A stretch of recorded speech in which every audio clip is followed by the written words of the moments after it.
Okay, so what did my typical week look like, and what does it look like when I'm in high volume training or specific training towards a specific goal? For example, a marathon or a 5K or an ultra marathon.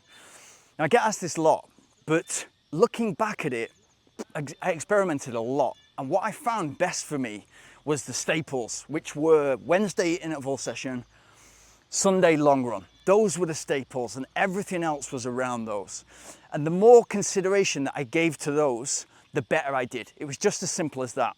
And I'll tell you about some examples now and how I tried to do a little bit more.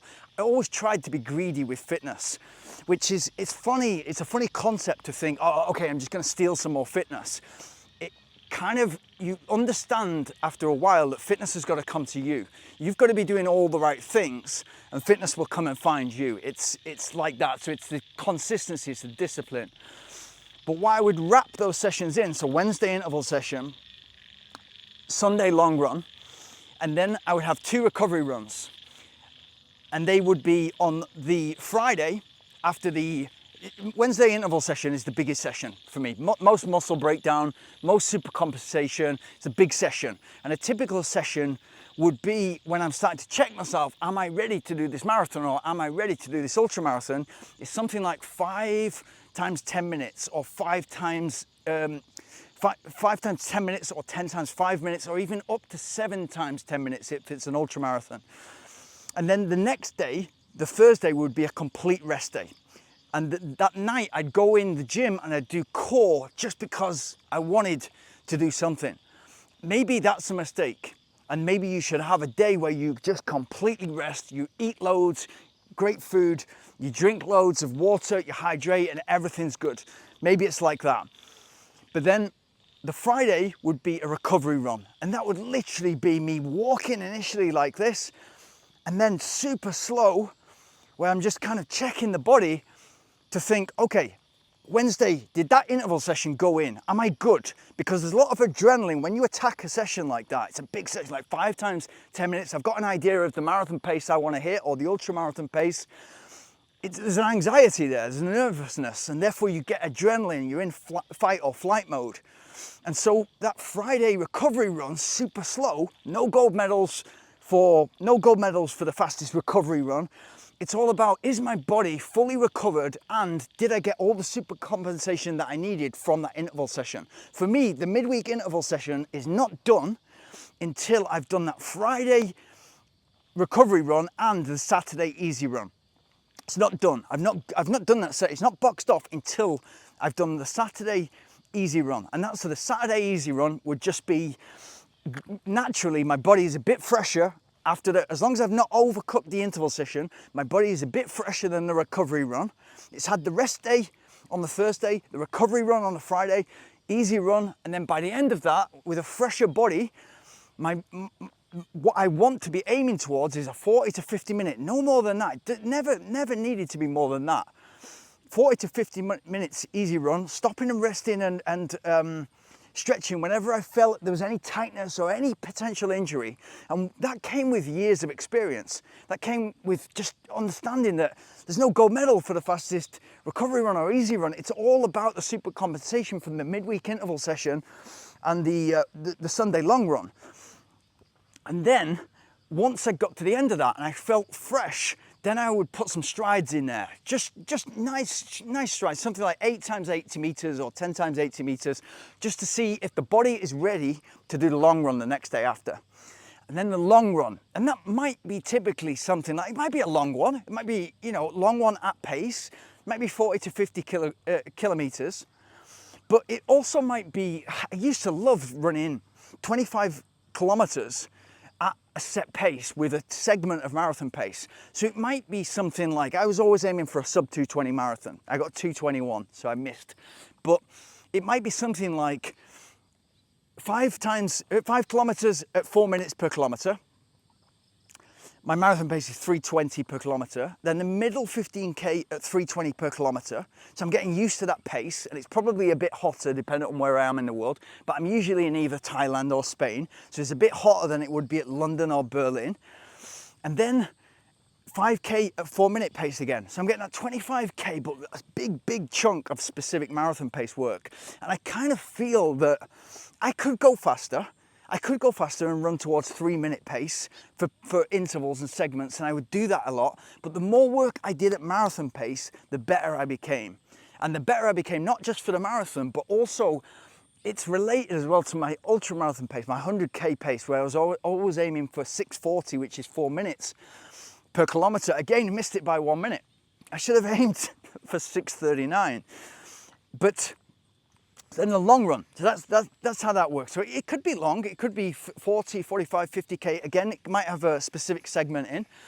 But then the Monday is, I've not taken so much out of my body. Even with the specific long run with marathon pace, it's not so much out of the body.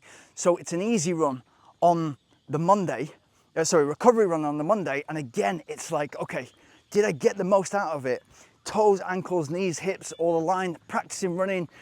Am I feeling tight? Is there any tightness? Is there any soreness there? What do I need to kind of maybe get massaged or work on myself with a massage gun? What do I need to foam roll? Asking yourself constantly stuff like that. It's an intense period, that 12 to 13 weeks before a race. So you're getting that. Next day after that, Tuesday, is an easy run again. Looks very similar to the Saturday easy run. So it's 40, 50 minutes, no more. And then again, strides. And those strides are a little bit more specific depending on what the interval session is the next day. If it's something like 20 times 250 meters, then I'll make them really super quick. And it might be something like 10 times 15 seconds as fast as I can uphill. Something specific like that, if it's a hill session the next day, for example. Where are we up to? So we're up to the next interval session. So where does the cycling fit in? Because you've been asking about that, and also where does the weight training fit in? On the Monday, I do the weight training, which is specifically on my legs. So, and I didn't do upper body. Apart from core, I worked hard on my full core, abdominals, obliques, lower back. Worked really hard on that throughout, literally from starting running. I knew it was really important for your style later on in a race, especially a longer race like a marathon or ultra marathon. For the rest of the season, when I'm building up, when I'm building that fitness towards, then I would do 2 sessions on the legs. But the Monday was always the best time for me, late at night, so I had the full 24 hours to hit it again. Then I'd go hard and really work on deadlifts and really work on lunges and work on building powerful glutes, powerful hamstrings, robust quads, and then very robust lower legs. So working on that essentially that prehabilitation session that you've seen, which is working on the calf muscles, the gastroc and the soleus, and the relationship with the Achilles. That would be it twice a week, out of the specific. But once I got to within 4 to 6 weeks of the race, I would stop doing leg training weight training on the legs in the gym, and then it would be okay, what we're doing towards the race. And then the cycling was, you know, I reached out to somebody who won a race that I really wanted to, 50K uphill, and he said, you want to be cycling about 100K a week? And at that point, I just got fully stuck in and started doing 160K, 100 miles a week. And where would I put that? Okay, I'd put that on the recovery days and the easy days. I'd put the cadence up really high, so it'd be like 90, 100 cadence. So even though the bike fit was for a runner, so I'm focused on the glutes, building strong glutes, I'm still putting all the work on the heart and lungs, building a stronger aerobic base that feeds in nicely. And then you can be, you know, for a recovery run, I'd just be out there on the bike. Recovery runs, say for instance in the morning, in the afternoon, after a siesta, I'd go out there and do 1 to 2 hours on the bike. And so maybe in season, 6 hours on the bike per week, or out of season, when I came to Thailand, I'd do 15, 20, 25 hours and just do minimal amount of running because I wanted to give my body that rest. And it's super fun to be cycling. So yeah, there you have it. That's the weight training, the cycling. Did I overcook it with the cycling sometimes? Yeah, I absolutely love riding the bike up and down, a couple of crashes, and because you love it so much, and the difference around cycling, it's much more social. You can just be out there for 4, 5, 6 hours, 8 hours, 12 hours, even in Thailand, you know, with a few 100 baht in your pocket and just stopping at the local 7-Eleven, filling up on coconut syrup, and you know, it was just like a game for me. So it was great to be out with the lads, and I would just constantly do that. So it could be, you know, 8, 10, 12 hours, and I'd overcook it. But I'd get that back, that reward from that big base, once I started to get in season again, sort of March, April time. So yeah, there you go. There's the overview of a typical week training program. Hope you like it. I hope you can hear the frogs and the crickets. And that means it's almost dark, as you can see. And yeah, if you got anything from this, please like, subscribe, and hit the notification bell.